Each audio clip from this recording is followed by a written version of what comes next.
Déjà, il faut savoir que si vous achetez un terrain vous-même et que vous associez le nom de votre fille ou de votre fils qui est encore mineur, c'est-à-dire là, vous êtes même encore vivante, et que vous avez des difficultés dans 2 ans, et que vous décidez de vendre, ce n'est plus possible. Non, non, non, avant même qu'elle s'oppose, si elle est mineure, vous allez aller maintenant voir le juge pour dire que, bon, en fait, il y a ma fille que j'aime beaucoup, qui est malade, et je souhaite vendre le terrain où j'avais mis son nom. Et le juge va apprécier si votre démarche est bien fondée ou pas. Parce qu'en fait, c'est une partie du patrimoine de votre enfant, ce n'est pas votre patrimoine. Attention. Et est-ce que je peux ajouter si j'ai un 4e enfant après dans le titre? Non, ça dit que c'est pour ça que, par exemple, en fait, si c'est que vous dites que je veux me constituer un patrimoine foncier et je veux que mes enfants, en fait, bénéficient de ce patrimoine, ce qu'il faudrait faire en réalité, c'est créer une société civile immobilière. Et c'est cette société, en fait, qui va acheter tous les terrains que vous souhaitez. Et maintenant, lorsque vous souhaitez peut-être faire que un de vos enfants bénéficie d'une partie de ça, vous lui cédez simplement quelque part dans la société. Et un autre élément qui est important, c'est que si, parce que vous avez demandé tout à l'heure si vous pouvez venir ajouter un autre enfant. Si vous êtes marié et que vous avez encore signé bien commun, ce que vous devez savoir, c'est que si vous avez acheté un terrain et que vous voulez ajouter un enfant, votre mari peut dire que ça veut dire quoi? Ça veut dire quoi? Je ne suis pas d'accord. Est-ce que c'est dans ta part que tu veux prendre? Comment ça tu vas ajouter l'enfant? Est-ce que c'est même mon enfant? Je ne suis pas sûr. Bref, pour dire que gérer, c'est prévoir. Si vous pensez qu'en bâtissant votre patrimoine de votre vivant, vous pouvez intégrer les enfants, peut-être même vos frères, peut-être même vos sœurs, le meilleur moyen, c'est de faire une société civile immobilière, d'acquérir tous vos biens dans le cadre de cette société-là. Ça a beaucoup d'avantages. Ça me permet d'anticiper. Un avantage, par exemple, dans la transmission de vos biens à vos enfants, c'est que vous évitez ce qu'on appelle donc le jugement d'hérédité et les frais liés au droit de mutation par décès, l'enregistrement et autres. Parce que vous allez, c'est-à-dire que si vos enfants de votre vivant, vous leur avez déjà donné des parts de la société, en fait, ils sont de fait propriétaires. Et lorsque vous décédez, en fait, on ne parle pas des terrains. On va parler en réalité de vos parts dans la société qui vont leur revenir. Vous voyez un peu? Et les terrains, en fait, vont rester, c'est-à-dire si votre société s'appelle, je dis n'importe quoi, SCI, ST Immobiliare, les terrains appartiendront toujours à SCI Immobiliare. Et si demain, ils décident de vendre, en fait, ça va être fait dans le cadre de la gestion de la société. C'est-à-dire que le gérant va signer l'acte de vente avec la personne à qui ils voudront vendre. Vous voyez un peu? Et encore une fois, quand vous créez la société civile immobilière, l'avantage que vous avez, c'est que vous rédigez les statuts. Les statuts, c'est ce qui explique le fonctionnement ou qui régit le fonctionnement de la société. Et dans les statuts, vous pouvez dire que, je dis n'importe quoi, si vous avez 5 enfants ou 6 enfants et que vous vous êtes déjà rendu compte que tel est plus éveillé, tel prend soin des autres, vous pouvez dire par exemple que l'administrateur ou le gérant de cette société à vie, c'est tel.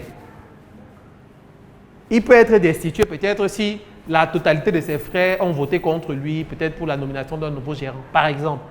Vous pouvez dire que pour vendre un bien de la société, il faut un accord, un vote qualifié aux 3 tiers, aux 2 tiers, aux 3 quarts, ou bien il faut l'unanimité pour vendre. Vous voyez que vous pouvez régir en fait le fonctionnement de la société. Vous pouvez même dans le cadre des statuts indiquer que lorsque on gère la société, s'il y a des revenus locatifs, voilà comment ça doit être affecté. S'il y a des ventes de terrain, le fruit des ventes doit pouvoir être géré comme ça, comme ça, comme ça. Vous êtes-vous déjà posé la question d'investir dans le secteur immobilier? Si oui, cette vidéo va vous intéresser. Sinon, vous devez absolument regarder la vidéo. Le secteur de l'immobilier au Cameroun représente une ligne d'opportunité. Cameroun est un pays de l'Afrique centrale avec une population d'environ 25 millions d'habitants. Selon Africa Report 2020, le Cameroun présente un taux de croissance pour son produit intérieur brut de l'ordre de 4%.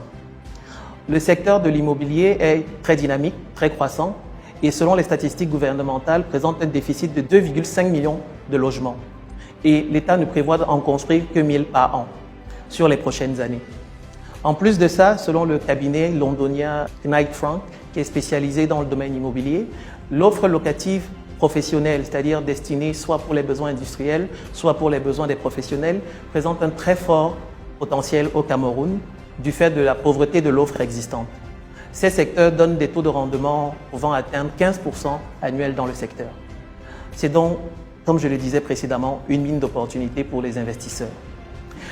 L'ambition de la structure que je souhaite vous présenter aujourd'hui, SCI ST Immobiliare, est de permettre à ses partenaires et à ses clients de bénéficier de cette opportunité. SCI ST Immobiliare, c'est une entreprise que nous avons créée, mes associés et moi, en 2018, et qui, en 3 ans, présente déjà un chiffre d'affaires de 135 millions. L'ambition et la vision, comme notre slogan l'indique, à SCI ST Immobiliare, c'est de permettre à nos clients de bâtir leur patrimoine, c'est-à-dire apporter de la valeur à nos interlocuteurs en leur permettant de réaliser des actions économiques qui vont leur permettre de générer des revenus passifs. Un revenu passif, c'est un revenu que vous pouvez obtenir sans faire d'efforts. Il vous suffit de faire un investissement et de bénéficier de ce revenu durant des années, pourquoi pas durant toute votre vie. Donc aujourd'hui, je fais partie de l'équipe SCI ST Immobiliare.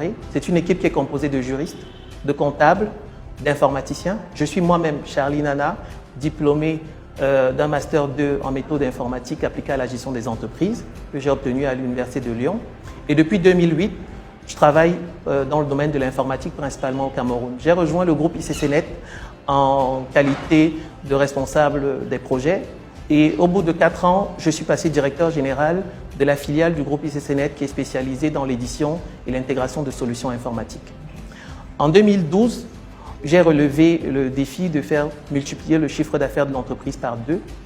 Et 3 ans plus tard, en 2015, j'ai créé avec des associés une entreprise qui est spécialisée dans les bâtiments, les travaux publics, les marchés publics, qui s'appelle Natia Service et qui réalise aujourd'hui un chiffre d'affaires moyen supérieur à 100 millions. Et en 2018, nous avons, avec d'autres partenaires, lancé la société civile immobilière ST Immobiliare.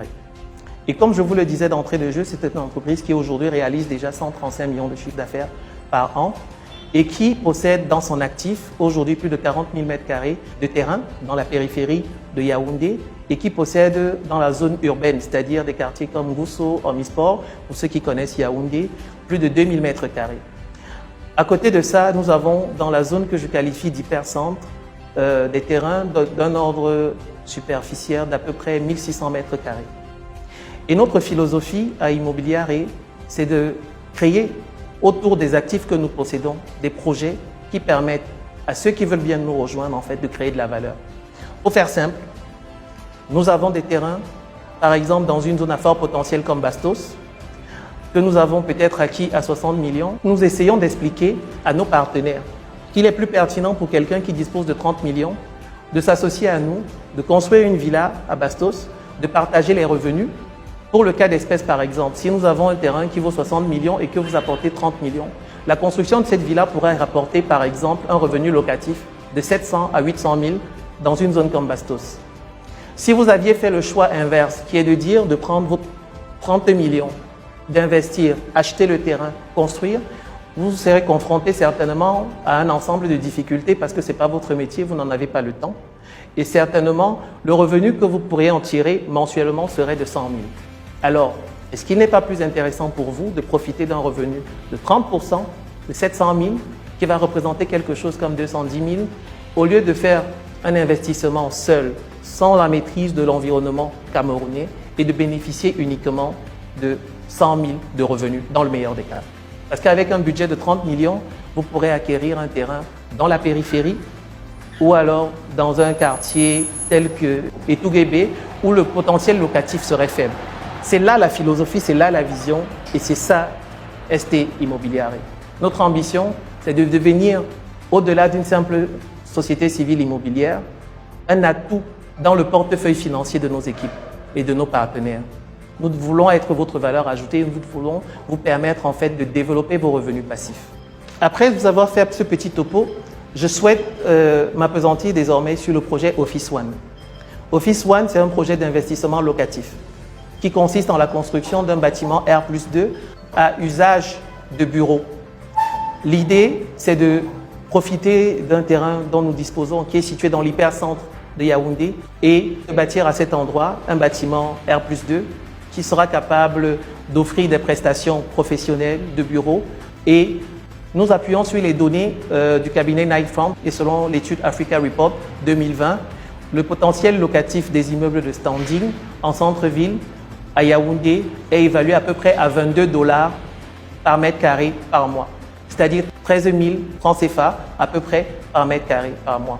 Le projet Office One fera l'objet d'une superficie utile d'à peu près 742 mètres carrés, ce qui va nous donner un potentiel locatif qui peut varier entre 4 300 000 par mois, voire 8 millions par mois.